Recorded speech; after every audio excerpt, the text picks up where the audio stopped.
அன்பானவர்களே, இறையறிவு அன்பாலயம் சேனலுக்கு உங்களை வரவேற்பதில் பெரும் மகிழ்ச்சி அடைகிறேன். இன்று நாம் அறிந்து கொள்ளும் இறை அறிவு ஒரு குட்டி கதையிடம் ஆரம்பிப்போம். நான் படித்த இந்த கதையை உங்களிடம் பகிர்ந்து கொள்வதில் மிகவும் மகிழ்ச்சி அடைகிறேன்.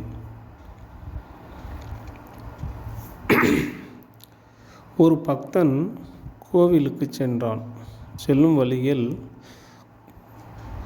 கடவுளுக்கு பூஜை செய்வதற்காக அவன் அர்ச்சனை வாங்கி கொண்டு செல்கிறான்.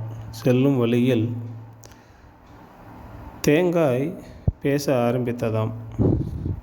அதாவது தேங்காய் சொன்னதாம், நான் தான் மிகவும் வலிமையானவன், அதனால் நான் தான் பெரியவன் என்றதாம்.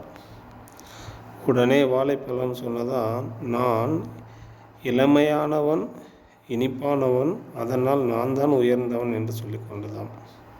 ஆனால் கற்பூதமோ ஒன்றும் சொல்லவில்லையாம், அமைதியாக இருந்ததாம். பின்னர் பக்தனும் கோவிலுக்கு சென்றடைந்தான். அப்பொழுது பூஜை ஆரம்பித்தது. உடனே தேங்காய் உடைக்கப்பட்டது, பழத்தோல் உரிக்கப்பட்டது. கற்பூரமோ தீபம் ஏற்றியதும் ஒளி வீசி பிரகாசித்து சிறிது நேரத்தில் கரைந்து ஒன்றும் இல்லாமல் போனது. இங்கு பக்தராகிய நாம் தெரிந்து கொள்ள வேண்டியது என்னவென்றால், தேங்காய் போல் நாம் கர்வம் காட்டினால் ஒரு நாள் எவ்வளோ பெரிய வலிமையான ஆளாக இருந்தாலும் உடைக்கப்படுவோம்.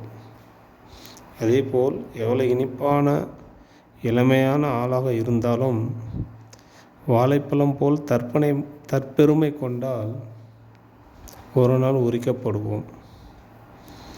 அதுவே கற்பூரம் போல் அமைதியாக இருந்தால் இருக்கும் வரை ஒளி வீசி இறுதியில் மீதமின்றி இறைவனோடு கலந்து போகலாம்.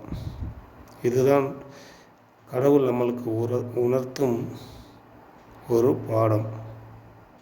இறைவன் நமது நேரில் காட்சி அளிப்பதில்லை, ஆனால் இப்படிப்பட்ட வாழ்க்கை தத்துவத்தின் மூலம் நம்முள் இருக்கிறார் என்பதை அறிவோம். மீண்டும் நான் அடுத்த ஒரு இறையருள் கதையுடன் உங்களை சந்திக்கிறேன். நன்றி, வணக்கம்.